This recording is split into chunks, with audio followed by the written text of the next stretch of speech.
Hi everybody, my name is Tarun Rishi and I'm back again with you guys with another video. Today I'm going to talk about customer centricity, and that too from the point of view of the employees. A lot of times I have heard employees crib about the fact that companies pay a lot of attention or heed to the customer. They always put the customer first, and they always say customer is always right and customer is the king. And many employees feel bad about this. Why does this happen? What is the need for the companies to give so much importance to customers? When a customer spends money, he expects a lot more apart from the basic product or the service. Let me give you an example. Let's say you're driving down the highway and you happen to stop by a dhaba, a small dhaba, and you order tea worth ₹5. While sipping in tea, you notice that the cup is slightly chipped and one or two droplets of tea have come out. How likely are you to create a fuss about it? You may mention it, you may not even mention it, and most likely you will not, because you're just spending ₹5 on it. Now, the same thing, same example, this time you're driving down the highway and you happen to stop by an elite restaurant and you're with your family. And when the tea is served, you notice that the cup is chipped. You're spending ₹350 for that cup of tea. Are you not likely to complain? Are you not likely to call the manager? Obviously you will. It was not just the tea that mattered. It was the ambience, it was the place that mattered, which increased your expectations. Elite customers or customers who are spending good amount of money are very likely to have a higher level of expectations. And they will not just be happy with the product or the service. Their expectation level is much higher. And this is what companies actually tell their employees. They always tell their employees to keep the customers delighted. Now, what is the difference between a satisfied customer and a delighted customer?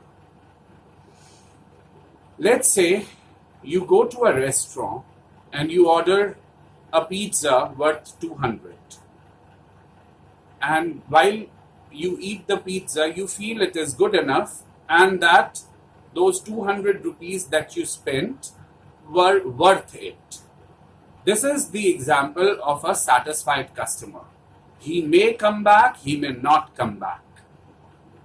But then what if the customer gets something extra, maybe garlic bread complimentary, or maybe the waiters were way too polite while serving him, or they addressed him by his name in case he was a regular customer. Obviously, the customer will be delighted. This is the difference between a satisfied and a delighted customer. When you get something over and above what you expect is when you feel happy or delighted. Now, a big question.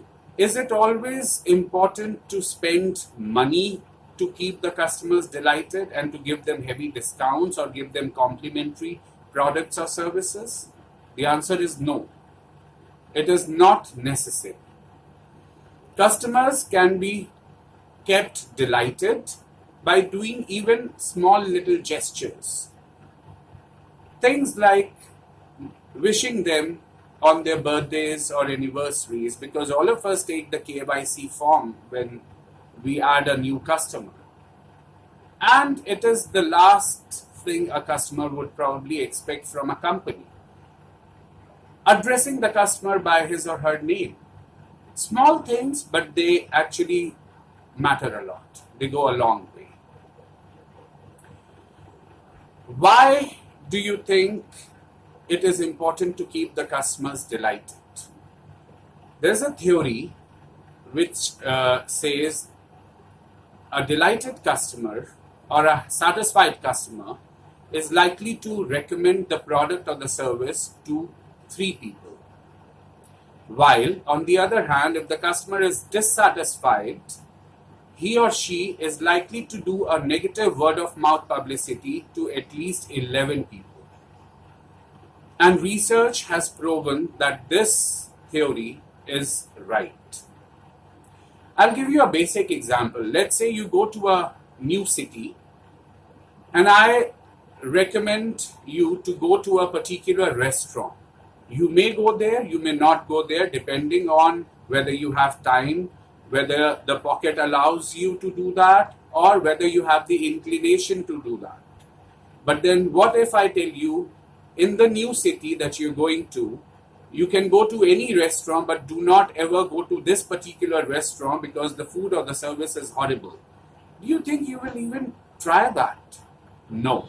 And you wouldn't just stop there. Tomorrow, when somebody who you know is going to the same city, you are also very likely to do a negative word of mouth publicity for the same restaurant. You never had any bad experience, but you will still ask people not to go there. This is how the chain goes. So let's take a hypothetical example. Let's say a customer spends 10,000 rupees in his lifetime on a product or a service of a company. A satisfied customer is likely to recommend the product or the service to 3 people. Let's again hypothetically think that all 3 will be happy and will go for this product or service. How much does the company earn?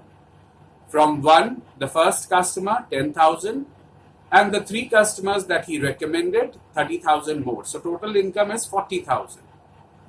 Now, a dissatisfied customer, when the company loses him, the company loses 10,000. Plus, he is likely to do a negative word of mouth publicity to at least 11 people. So the company will lose 1,10,000. And this chain will continue.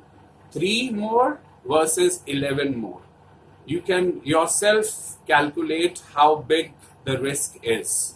This is why it is important to keep the customers happy and delighted. This is a vast topic. I just gave you a gist of it. To talk about it more or to know more about it, you can always feel free to contact me directly on my email ID tarunrishi@blueskythinking.in, or you may contact me through my website www.blueskythinking.in. If you like my videos, I request you to press the like icon and subscribe to my YouTube channel so that you can keep abreast to all the new videos that I keep adding. Thank you so much for your time.